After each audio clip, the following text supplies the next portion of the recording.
Welcome, welcome to day 19. Tomorrow will be at 20. And now my number starts with number 2. That's special. And almost to so close to my intermediate day goal of 21. So how am I feeling today? Day 19. As I mentioned, I didn't sleep as deeply, as well as I did on prior nights from Sunday to Monday. Still good, actually pretty normal for what I'm used to when I'm not fasting. But it was a real decline from those amazing nights of 5 hours of deep REM sleep. And then yesterday I went back to doing some work. I love it. It's important to me. I got my garage cleaned out and it is looking good, which makes me happy. But it was a lot of hard work and I felt particularly tired in the midpoint, took a break. I already talked about that. But that combined with some rather emotional writing I did in my journal, combined with the sleep and work, made it so that when the evening came around last night and I joined my family at table, I had very little patience for the fact that I was not eating. And mostly I just wanted to have it be over with. The rest of my body looks good. My HRV is improving. It's up into the 70s and 80s now. That's cool. And overall, I feel fine.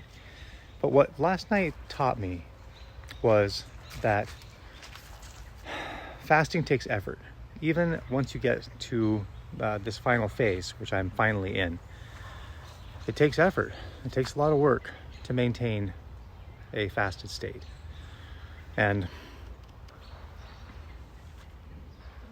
I got used to it. I became acclimated, accustomed to the amount of effort that it took. And then yesterday came and I had physical work. I had reduced sleep. I had some emotional impact from some of the writing that I was doing. And that wore down my overall endurance and strength.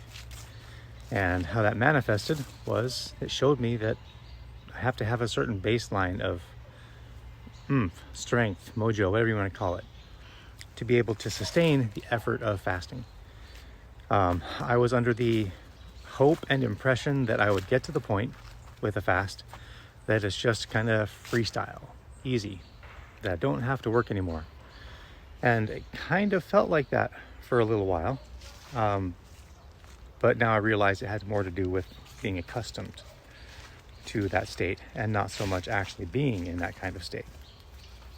So that was an eye-opener. It lets me know that I need to be very careful about maintaining good sleep habits, and I have some ideas on how to improve how I'm sleeping at night in terms of keeping myself warm now that winter is officially here. Now cold weather is officially here. And not overdoing it.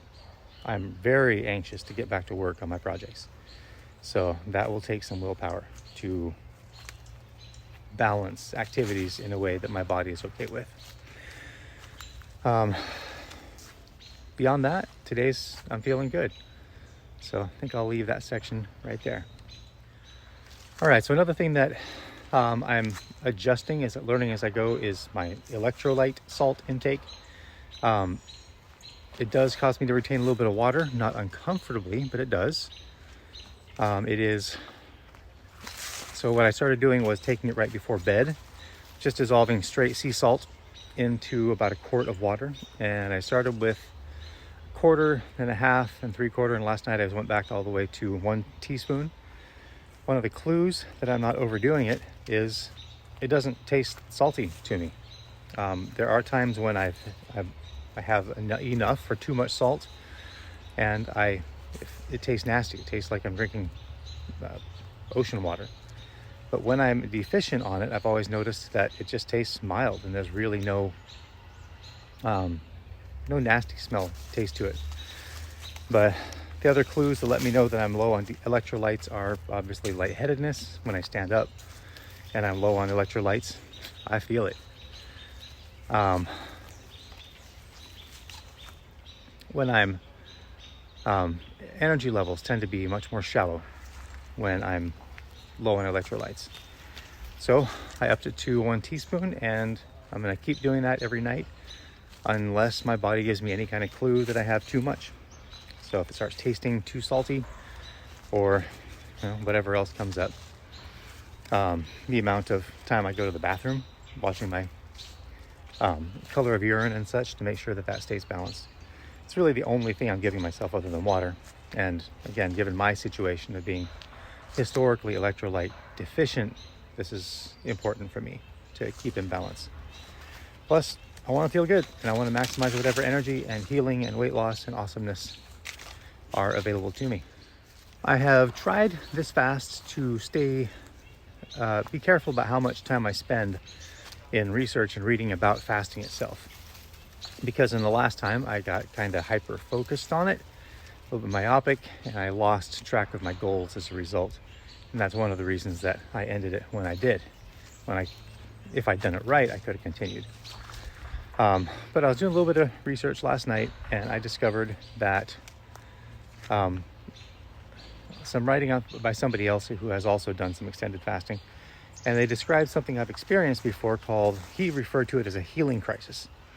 And I've definitely noticed that when you get past the initial stages and your body seems to have been fully stabilized, and then one day you wake up and either you just feel lousy, or as I experienced with shoulder and knee injuries, suddenly my shoulder just started to ache, like I couldn't use it. And my right knee, which I've hurt badly a couple of times, not to the point of surgery, was sore for several days to the point that it was hard to walk.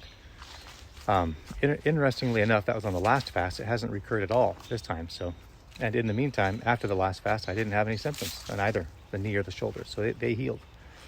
But it came out of nowhere. It was like, man, I'm just feeling good, and then my body, the way this guy put it was, the body gets to a stable enough point that it feels like it can attack a major project, and then it goes at it. And as with any immune response or healing response, you know it when it happens. So that's something to be aware of, and it's a really encouraging sign. It's not pleasant, but it's really letting you know that it's happening. The only thing that I've noticed at the moment that's happening for me is all up in my head. Yesterday I didn't have any sensations. Today it's back. It's very mild, rushing and kind of pulsing in my head. And overall, my mental acuity and stability, emotional stability, everything I would attribute to a healthier and stronger brain is noticeably stronger. Much easier to remain calm without trying. And more than anything, as long as I'm not like super fatigued or tired, my mind is just clear and much more stable. I like working on diesels and other engines like that. It feels like everything's in tune, everything's working in harmony, and there's no, cylinder out of whack kind of thing. So I'm sure there's a million different analogies that would work for you. I can tell for sure that the healing that I've been looking for in my brain is definitely there. I have a genuine desire to lose every ounce of excess body fat that I can. I've been working to lose this particular section of fat for years. I lost the first 170, 80 pounds over the first 7-8 years, successfully kept it off. But I've never been able to get past that to the point that I have no side love handle fat and that kind of stuff. That is stubborn for me. But this is the perfect opportunity to melt that away. But I have to recognize and accept that there's 2 to 3 weeks left to be able to pull that off, and it will be hard work. Can I do it? Yeah. It's just a matter of will I do it. And I think most of that comes down to, am I going to take the steps to support my mind and my body in actually accomplishing that? Or am I going to overexert myself because I really want to get to work on that diesel and everything else or whatever, and overdo it and make it so hard that I can't reasonably complete it? So that's my commitment. Support myself, give myself what I need, ask for the support I need, and make it happen. That last little bit was the sustainability part for me. And one last thing I would add was on the last fast, I'm a big, tough, independent guy, so I didn't even really tell anybody that I was going to do it until after I was very well into it. Came as kind of a surprise to my wife. My kids had to sort of adapt to this weird thing that their dad was doing. This time I announced it beforehand, a day before, told them what I was doing it, why I was doing it, and I asked my wife to support me. And I asked her to be there when I decide I'm done with this, and basically to talk me out of it if I haven't returned to normal hunger. So that has helped, just knowing that I have somebody there who will stand up and help me. So I can't believe I didn't do it last time, but I don't think it actually crossed my mind. So I think last time I was worried that people would react with doubt or trepidation, which I don't think would have been the case. If my wife had felt that way, she probably would have just had faith in my ability to keep myself safe amidst any crazy ideas I have. So should have asked, and I did this time, and it definitely helped. Bring people into your circle. All right, so that's day 19.